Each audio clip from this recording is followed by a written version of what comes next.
Gaza വെടിനിർത്തൽ കരാറിന്റെ ഭാഗമായി ഹമാസ് കസ്റ്റഡിയിലുള്ള ഇസ്രായേലി ബന്ദികളുടെ മൃതദേഹങ്ങൾ കൈമാറി. ഇവരുടെ കൊലയ്ക്ക് ഉത്തരവാദി നെതന്യാഹു ആണെന്ന് കുറ്റപ്പെടുത്തി ബന്ധുക്കളുടെ പ്രതിഷേധം.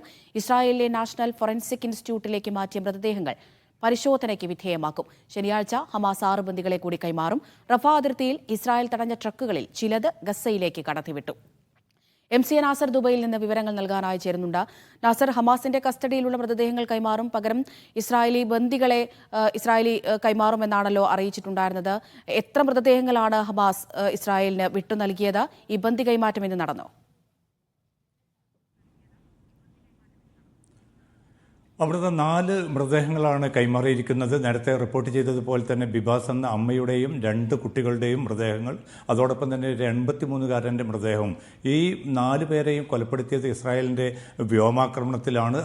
അവരാണ് ഈ കൊലയ്ക്ക് ഉത്തരവാദികളെന്ന് നേരത്തെ തന്നെ ഹമാസ് വ്യക്തമാക്കിയിരുന്നു. ഇന്ന് ഖാൻ യൂനിസിൽ ഈ ബന്ദികളുടെ മൃതദേഹങ്ങൾ കൈമാറുന്ന ഘട്ടത്തിൽ അവിടുത്തെ വേദിയിൽ തയ്യാറാക്കിയിരിക്കുന്ന ബാനറിൽ രക്തരക്ഷസായിട്ട് നെതന്യാഹുവിൻ്റെ ചിത്രമാണ് പതിച്ചിരുന്നത്. അതുകൊണ്ട് തന്നെ ഈ ഒരു യുദ്ധ കുറ്റവാളിയാണ് ഇത്രയും ഭീകരമായിട്ടുള്ളൊരു കൃത്യം ചെയ്ത് ഈ ബന്ദികളെ കൊലപ്പെടുത്തിയത് എന്ന കൃത്യമായിട്ടുള്ളൊരു സന്ദേശം കൂടി ഈ രക്തരക്ഷസായിട്ടുള്ള ഈ ചിത്രത്തിൻ്റെ അടിയിൽ തന്നെ ഹമാസ് നേതൃത്വം രേഖപ്പെടുത്തിയിരുന്നു. അത് ഇസ്രായേലിലുടനീളം വലിയ തോതിലുള്ള പ്രതിഷേധത്തിന് ഇടയാക്കിയിട്ടുണ്ട്. ഗസയുടെ അതിർത്തിയിൽ ഈ ബന്ദികളുടെ മൃതദേഹങ്ങൾ വാങ്ങുന്ന ചടങ്ങിൽ നെതന്യാഹു എത്തുമെന്നായിരുന്നു നേരത്തെയുള്ള റിപ്പോർട്ടുകൾ. പക്ഷേ അവസാന നിമിഷത്തിൽ ഈ ബന്ധുക്കളുടെയും പൊതുസമൂഹത്തിൻ്റെയും പ്രതിഷേധം ഭയന്നുകൊണ്ടാവണം നെതന്യാഹു ആ ചടങ്ങിന് പോലും എത്തിയിരുന്നില്ല. മാത്രമല്ല, ടെലിവിഷനിലൂടെ സാധാരണഗതിയിൽ ബന്ദികളുടെ കൈമാറ്റം നടക്കുന്ന ഘട്ടങ്ങളിലൊക്കെയും ഇത് ലൈവായിട്ട് സംപ്രേഷണം ചെയ്യുന്ന സ്വഭാവമുണ്ടായിരുന്നു. പക്ഷേ ഇന്നത്തെ ഈ ബന്ദികളുടെ മൃതദേഹങ്ങളടങ്ങിയ പേടകങ്ങൾ കൈമാറുമ്പോൾ അത്തരമൊരു ചടങ്ങ് ലൈവായിട്ട് കാണിക്കാൻ പോലും ഇസ്രായേൽ ചാനലുകൾ തയ്യാറായിട്ടില്ല. അത് വ്യക്തമാക്കുന്നത് കാരണം ഈ കൊലയിലൂടെ ഇവരെ കൊലപ്പെടുത്തിയത് ഹമാസാണ് എന്ന അർത്ഥത്തിലുള്ള ഒരു വ്യാഖ്യാനം സൃഷ്ടിക്കാനായിരുന്നു ഇസ്രായേൽ നേതൃത്വം ശ്രമിച്ചിരുന്നത്. പക്ഷേ അതിനെ തുരങ്കം വെച്ചുകൊണ്ടാണ് ഹമാസ് ഈ ബന്ദികളുടെ മൃതദേഹങ്ങൾ കൈമാറുന്ന ഘട്ടത്തിൽ പോസ്റ്ററുകളിലൂടെയും അതോടൊപ്പം തന്നെ ചിത്രങ്ങളിലൂടെയും ഇതിൻ്റെ പൂർണ്ണമായിട്ടുള്ള ഉത്തരവാദിത്തം നെതന്യാഹുവിനാണ് എന്ന് വരുത്തിയതോടു കൂടിയാണ് വലിയ പ്രതിഷേധമാണ് ഇസ്രായേലിൽ ഉടനീളം ഇപ്പോൾ അലയടിക്കുന്നത്. അതുമാത്രമല്ല, ബാക്കി ബന്ദികളെ എത്രയും പെട്ടെന്ന് ഈ ഹമാസുമായിട്ടുള്ള കരാറിലൂടെ തന്നെ രക്ഷപ്പെടുത്തണം.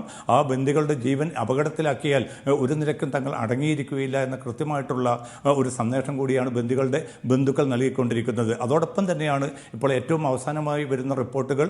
ഈ ഫോറൻസിക് ലാബിൽ നിന്നുള്ള ഒരു റിപ്പോർട്ട് ഇപ്പോൾ പുറത്തു വന്നിട്ടുണ്ട്. അതിൽ ഇസ്രായേൽ ഫോറൻസിക് ലാബ് വെളിപ്പെടുത്തുന്നത് ഈ 83-കാരൻ കൊല്ലപ്പെട്ടത് 1 വർഷം മുമ്പാണ് എന്ന ഒരു റിപ്പോർട്ട് പോസ്റ്റ്മോർട്ടം റിപ്പോർട്ടിൻ്റെ ഭാഗമായിട്ട് അവർ പുറത്തുവിടുന്നുണ്ട്. മറ്റുള്ള ബന്ദികളുടെ പരിശോധനകൾ നടന്നുകൊണ്ടിരിക്കുകയാണ്. തുടർന്ന് ഒരുപക്ഷെ ഇന്ന് രാത്രിയോടുകൂടി ആ ഫോറൻസിക് റിപ്പോർട്ടും ഔദ്യോഗികമായിട്ട് പുറത്തുവിടുമെന്നാണ് ഇസ്രായേൽ നേതൃത്വം അറിയിച്ചിരിക്കുന്നത്. അതോടൊപ്പം തന്നെയാണ് ഈ 2ാം ഘട്ട വെടിനിർത്തലിൻ്റെ ആ ചർച്ചകൾ കാര്യമായിട്ട് മുന്നോട്ട് പോയിട്ടില്ല എങ്കിൽ പോലും അല്പം മുമ്പ് അമേരിക്കയുടെ പശ്ചിമേഷ്യൻ പ്രതിനിധി സ്റ്റീവ് വിറ്റ്കോഫിൻ്റെ ഒരു പ്രതികരണം വന്നിട്ടുണ്ട്. വളരെ സങ്കീർണമാണ് 2ാം ഘട്ടം. കാരണം ഈ യുദ്ധം പൂർണ്ണമായിട്ട് അവസാനിപ്പിക്കുന്നതുമായി ബന്ധപ്പെട്ട് സൈനിക പിന്മാറ്റവുമായി ബന്ധപ്പെട്ട കാര്യങ്ങൾ ഈ 2ാം ഘട്ടത്തിൽ വരേണ്ടതുണ്ട്. പക്ഷേ ഈ സങ്കീർണമാണെങ്കിൽ പോലും വലിയ പ്രതീക്ഷയുണ്ട്. അതുകൊണ്ട് തന്നെ ഈ 2ാം ഘട്ട ചർച്ചയിൽ നിർണായകമായിട്ടുള്ള ചില നീക്കങ്ങൾ ഉണ്ടാകുമെന്നാണ് അമേരിക്കയുടെ പശ്ചിമേഷ്യൻ പ്രതിനിധി സ്റ്റീവ് വിറ്റ്കോഫ് അല്പം മുമ്പ് പ്രതികരണം നടത്തിയിരിക്കുന്നത്. അങ്ങനെയാണെങ്കിൽ കുറെ കൂടി ആശാവഹമായി തന്നെ ഈ 2ാം ഘട്ടത്തിലേക്കുള്ള ചർച്ചകൾ നടക്കുമെന്നൊരു പ്രത്യാശ ബാക്കിയാവുന്നുണ്ട്. അടുത്ത ആഴ്ച കൂടുതൽ ബന്ദികളെ കൈമാറാമെന്ന് ഹമാസ് അറിയിച്ചിട്ടുണ്ട്. അതോടൊപ്പം തന്നെ 4 മൃതദേഹങ്ങൾ കൂടി അടുത്ത ആഴ്ച കൈമാറും. അതുകൊണ്ട് ബന്ദികളെ പൂർണ്ണമായിട്ട് വിട്ടയക്കുന്നത് വരെ ഈ വെടിനിർത്തൽ കരാർ മുന്നോട്ട് കൊണ്ടുപോകാനുള്ള ശക്തമായിട്ടുള്ള സമ്മർദ്ദമാണ് ഇസ്രായേലിൽ ഉടനീളം തുടരുന്നത്. അതുകൊണ്ട് തന്നെ ഒരു ഭാഗത്ത് ഇത്തരത്തിൽ ബന്ദി കൈമാറ്റമൊക്കെ മുന്നോട്ട് പോകുന്നുണ്ടെങ്കിലും ഗസയിലെ ജനങ്ങളുടെ അവസ്ഥ എന്ന് പറയുന്നത് വളരെ പരിതാപകരമാണ്.